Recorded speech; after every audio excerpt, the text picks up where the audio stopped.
Latest updates के लिए ultra channels को सब्सक्राइब करें और बेल आइकन को प्रेस करें।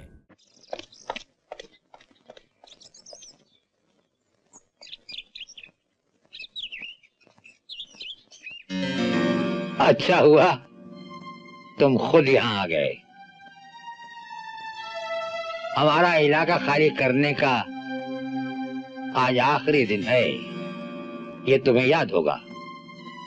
और अगर तुम नहीं आते तो कल तुम्हारी बेवक्त मौत का सुनकर हमें बहुत अफसोस होता। सर, मैं आपकी गलतफहमी दूर करना चाहता हूँ। आपके जंगल की कटाई सत्य सिंह और साहू करवा रहे हैं। पिछली बार जो आप पर हमला हुआ था वो भी उन्हीं की साजिश थी, मगर इल्जाम हम पर डाला गया था। हम तुम पर यकीन करें, वो कैसे? हमारे क्रांतिकारी हर अफसर से लेकर मिनिस्टर तक और हर इंसान से लेकर शैतान तक की खबर रखते हैं। तुम्हारे पिता मर चुके हैं। वो काम क्या करते थे? वो एक टीचर थे और आजादी की जंग के गुमनाम सिपाही भी। मरते दम तक यही कहते रहे कि गुलामी का इज़्दा हमारे गर्दन से निकल तो गया है, लेकिन अमन और प्रगति को डसने वाले नाग हमारे कदमों से लिपट गए हैं। वो तो हम भी जानते हैं। तुम्हारे पिता टीचर थे तो तुम भी कुछ पढ़े लिखे तो होगे। एमए किया है मैंने, और मेरे साथी क्रांतिकारियों में डॉक्टर, इंजीनियर और वकील भी हैं।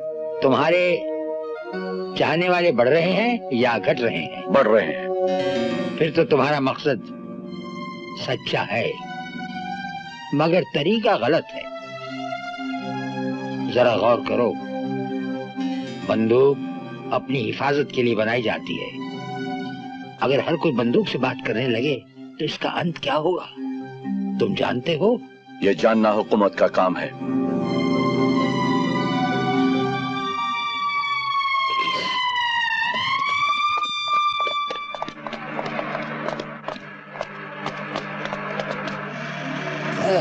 तुम कुछ परेशान से लग रहे हो, कुछ खास बात है?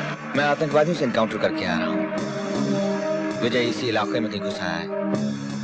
हम हर घर की तलाशी ले रहे हैं सर। तो अब हमारे घर की तलाशी लोगे? शायद अनजाने में घुस आया और कहीं छुपा हो। सर नीचे तो कहीं भी नहीं। तो फिर ऊपर भी देख लो। उसकी मौत अगर खींच जाए तो जरूर आप कमरे में छुप सकता है। ओके सर, जय हिंद।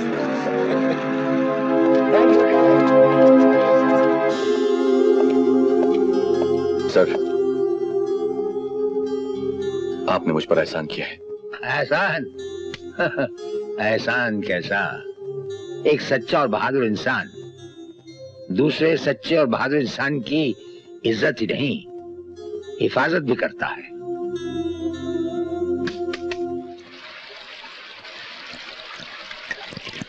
भोला अभी तक लौटा क्यों नहीं? कहाँ गया है? नरेंद्र गया है पता लगाने, आता ही होगा। विजय भैया, अवतार सिंह ने भोला को पकड़ रखा है। हमारे बारे में जानकारी लेने के लिए बहुत पिटाई कर रहा है उसकी।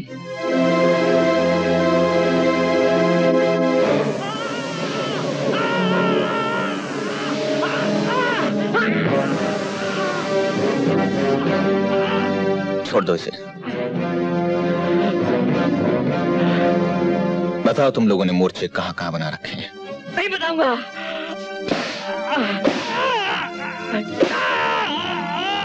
ये हथियार, ये गोला बारूद कहाँ से लाते हो तुम लोग? नहीं बताऊंगा। नहीं, नहीं, नहीं, नहीं। तुम लोगों को रुपया कौन देता है? हम उन लोगों का रुपया लूटते हैं जिनके पास काली करतूतों का काला धन जमा है। झूठ बोलते हो तुम। अगर किसी का रुपया लूटा होता तो वो लोग पुलिस में आकर शिकायत दर्ज कराते। वो ऐसा नहीं कर सकते क्योंकि वो जानते हैं कि अगर पकड़े गए तो सरकार को अपने काले धन का हिसाब बताते बताते कंगाल हो जाएंगे। और हमारी सरकार के बारे में एक बात मशहूर है कि जो बच गया वो राजा और जो पकड़ा गया वो चोर है। तुम लोगों की वजह से पुलिस और हुकूमत की बदनामी होती है। मैं चाहता हूं तुम अखबार वालों को बयान दो कि तुम्हें रुपया देशद्रोही देते हैं। तो मैं तुम्हें छोड़ भी दूंगा और तुम्हारी रक्षा भी करूंगा। नहीं कहूंगा, ये झूठ है। हम क्रांतिकारी हैं और अपने बलबूते पर क्रांति लाएंगे। सर, सीएम साहब का फोन है।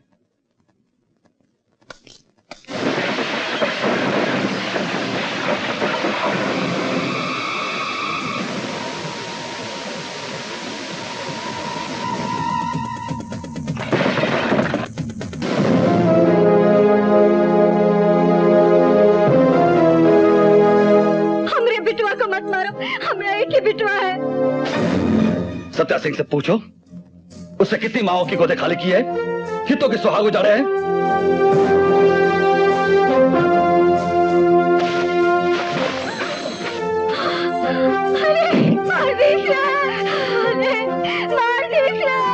हमारे बेटे को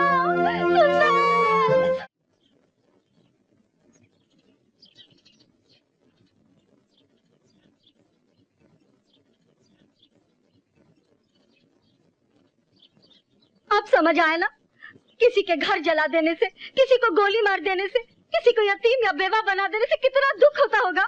ऐसा नहीं करता तो ये ऐशा आराम इतनी आओ भगत देखती अपनी जिंदगी में। चमड़े की चिड़िया की तरह आई थी मेरे घर। हीरे जवाहरात जमा करते वक्त कभी पूछा कि ये आते कहाँ से है? हम तो वैसे ही भले थे। जब तुम हवलदार थे, घर में रोजाना 200-400 रुपए कमा के लाते थे, हम खुश रहते थे। पहले गुंडों को पकड़ते थे, अब खुद गुंडा बन बैठे हो। तो क्या मैं चीफ मिनिस्टर ही छोड़ दूं? हाँ हाँ छोड़ दो। हाँ। तुम कौन से अशोक आजम या अकबर आजम हो कि तुम्हारे बिना हिंदुस्तान का तख्त खाली रह जाएगा। ये मुझे चीफ मिनिस्टरी किस काम की कि हमारे बेटे सुंदर को ही छुड़वा न सके। तो तू चाहती है कि मैं अपने बाप दादा की तरह सड़कों पर सब्जी तरकारी बेचूं? वही काम ठीक से कर सकोगे। पहले हवलदारी से निकाले गए, अच्छी खासी फौजदारी की नौकरी मिली थी, वो भी गंवा बैठे। कोई काम तो ठीक से किया करो। हम कह रहे हैं कि अगर हमारा बेटवा सुंदर सही सलामत वापस नहीं, वरना तुझे भी उठा कर ले जाएंगे वो लोग। सर, नमस्कार भाभी जी। सर मैंने सारे स्टेट में मैसेज फ्लैश कर दिया है। पुलिस चौकस हो गई। पुलिस चौकस हो जाए या चौकड़ी भरे, मैं पूछता हूँ मेरा बेटा कहाँ है? जिसने भी अगवा किया है वो जरूर हमें कांटेक्ट करेगा। मेरा शक तो उन्हीं आतंकवादियों पर है जिनका आदमी मेरे कब्जे में है। हेलो। सुंदर सिंह हमारे कब्जे में है। तुम्हारे कब्जे में? तुम कौन हो? तुम्हारे और तुम्हारी सरकार के दुश्मन। इंस्पेक्टर यादव, फौरन टेलीफोन एक्सचेंज कांटेक्ट करो और पता करो कि सीएम साहब का फोन कहां से मिलाया गया है। Okay, over. मेरे बेटे को रिहा करने के लिए कितना रुपया चाहिए? बोलो। रुपया नहीं, बोला चाहिए।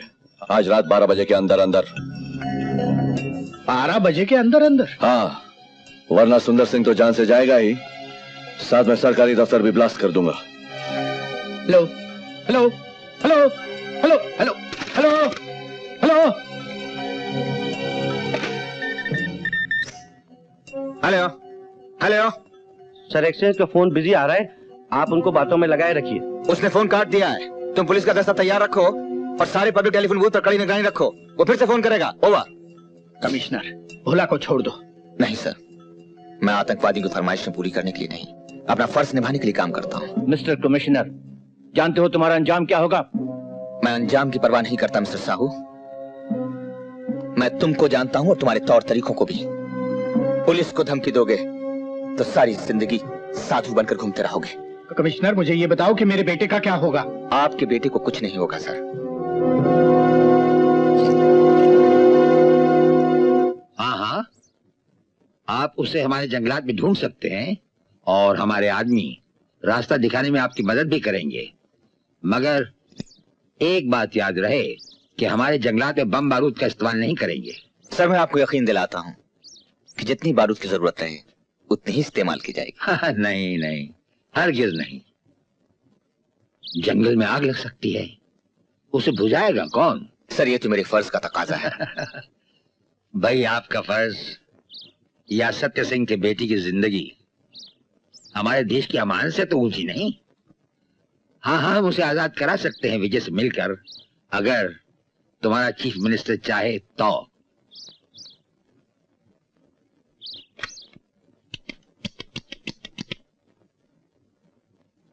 सर, राठौर साहब यकीन दिला रहे हैं कि अगर आप चाहें तो बजाते खुद विजय से मिलकर सुंदर सिंह को आजाद करा सकते हैं। आप बात कीजिए। मुझे राठौड़ की मदद की जरूरत नहीं। तुम्हें शर्म आनी चाहिए जो पुलिस कमिश्नर होकर राठौड़ की मदद मांगने गए हो। मैं चीफ मिनिस्टर हूँ, अपने बेटे को बचाना खूब जानता हूँ। लगता है हमारी मदद लेना तुम्हारे चीफ मिनिस्टर को पसंद नहीं। भाई कमिश्नर साहब, आखिर जाल की पहचान है यही कि मसले को सुलझाने की बजाय उसे उलझा देता है।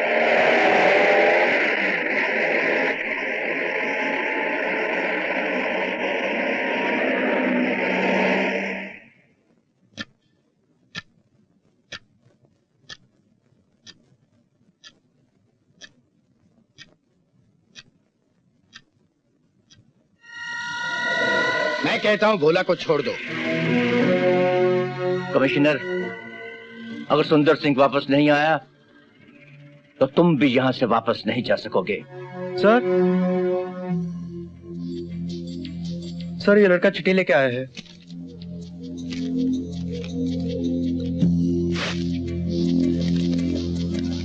किसकी चिट्ठी है? विजय की। लिखा है मैं जो कहता हूं वो करता भी हूं। बेटे ये चिट्ठी तुम्हें किसने दी है? विजय भैया ने। कहाँ है वो? हमारे दिलों में। पकड़ सकते हो तो पकड़ लो।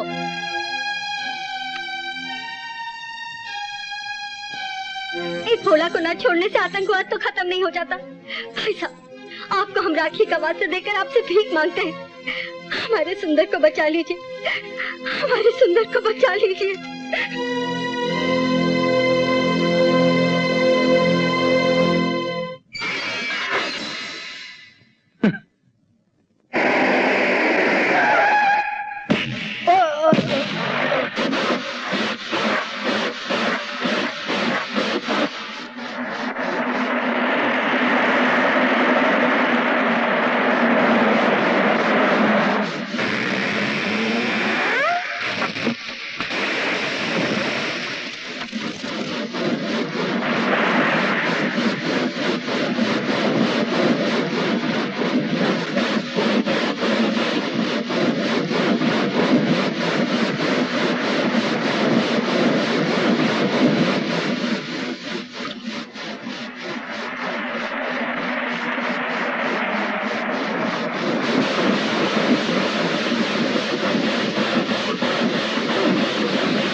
कहाँ गए?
जब तक तुम सत्य सिंह और साहू का नाम नहीं बताओगे ना तुम जी सकोगे और ना तुम मर सकोगे।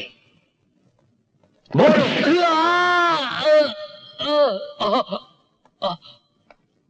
इसे रात भर बर्फ की सिल पर लिटाए रखो।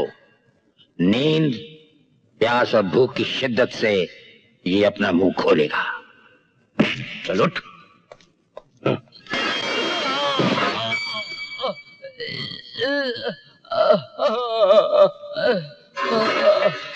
साहू साहब, मुझे डर लगता है कहीं रघु कल तक आप लोगों का नाम ना बता दे।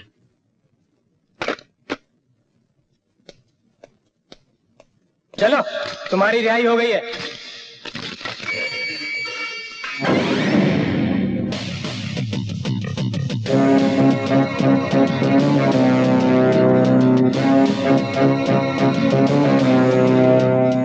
जेल में आने से पहले इनके रिहाई के पेपर्स पहुंच जाते हैं। मैंने तुम्हारे अस्पताल में दाखिल होने का इंतजाम कर दिया है। ये रुपया रखो और काम होशियारी से करना।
विश्वा, तुझे साहू साहब ने भेजा है ना मुझे छुड़ाने के लिए?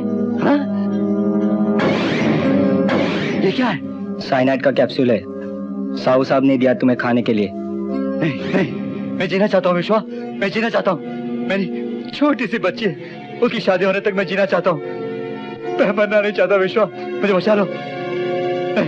मैं जीना चाहता हूँ, मैं मरना नहीं चाहता, मैं मरना नहीं चाहता विश्वा, मैं मरना नहीं चाहता।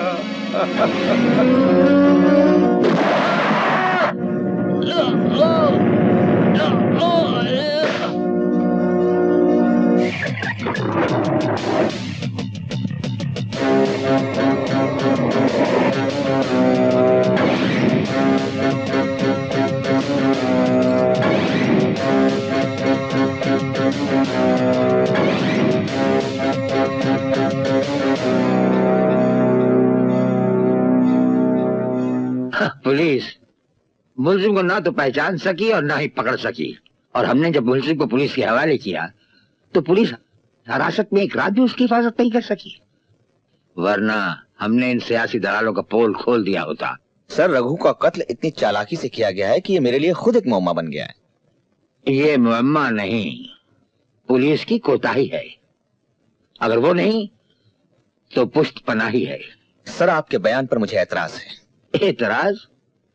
एतराज किस बात का?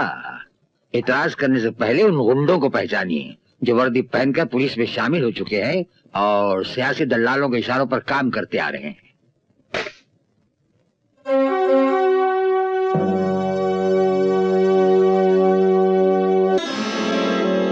You can go.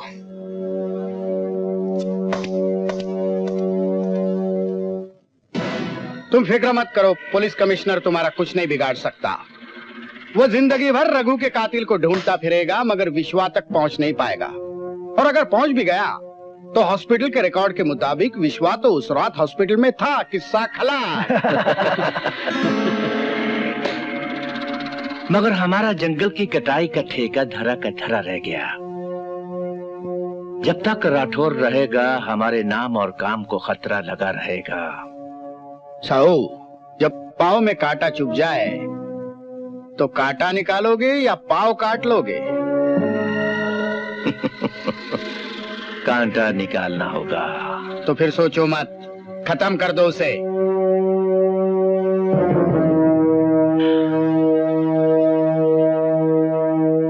इस बार तुम कामयाब हो गए तो मैं अगले बाई इलेक्शन में तुम्हें मेरी पार्टी का एमएलए बनाऊंगा। आपकी मेहरबानी। डैडी, राठौड़ कालीघाटी के गेस्ट हाउस पर फॉरेस्ट ऑफिसर्स को कल बुलाया है हमारे काम पर सख्त निगरानी रखने के लिए। मौका अच्छा है, इल्जाम आतंकवादियों पर जाएगा। वाह बेटे, इसे कहते हैं बाप के नक्शे कदम पर चलना। अभी तेरे मंत्री बनने के दिन आ गए हैं। कमर दर्द की दवा, जोड़ों की दवा, मिश्री लेती हो। जवानी की दवा, परेशानी की दवा, सालम मिश्री लेती हो।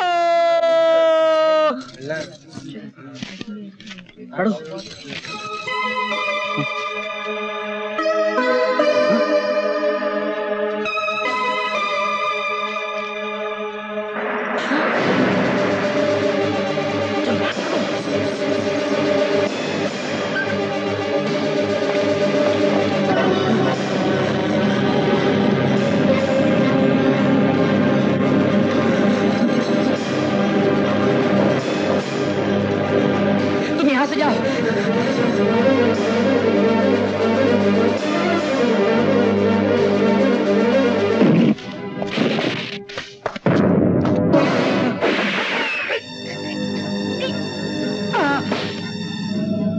तुम लोग यहीं ठहरो, मैं कमिश्नर साहब को इन्फॉर्म करके आता हूँ।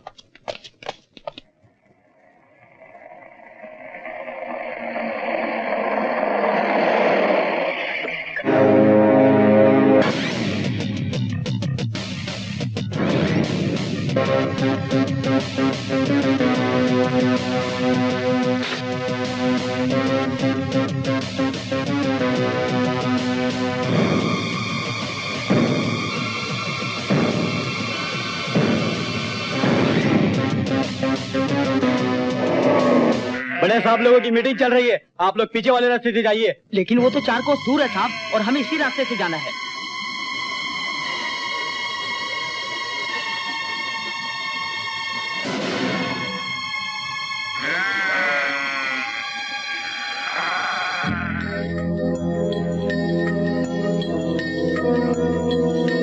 अरे भैया, अभी तो हमें जाने दो, हम बहुत दूर से पैदल आए हैं। हमारा जल्दी जाना जरूरी है, हमारी बेटी वहाँ बीमार है। ये लोग इस तरह समझेंगे नहीं। एक एक की झड़ती लो और इन्हें जाने दो। बोलो। चलो चलो चलो चलो।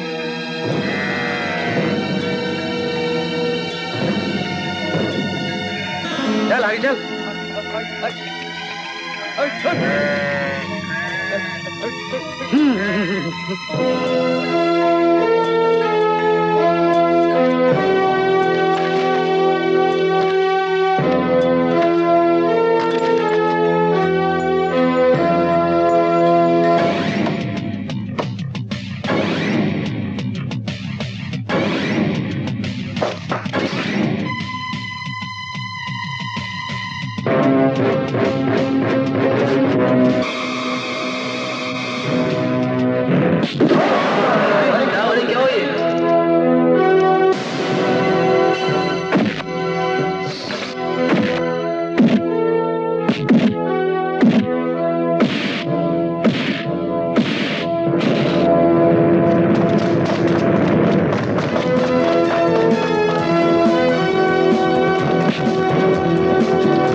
क्यों किया तुमने?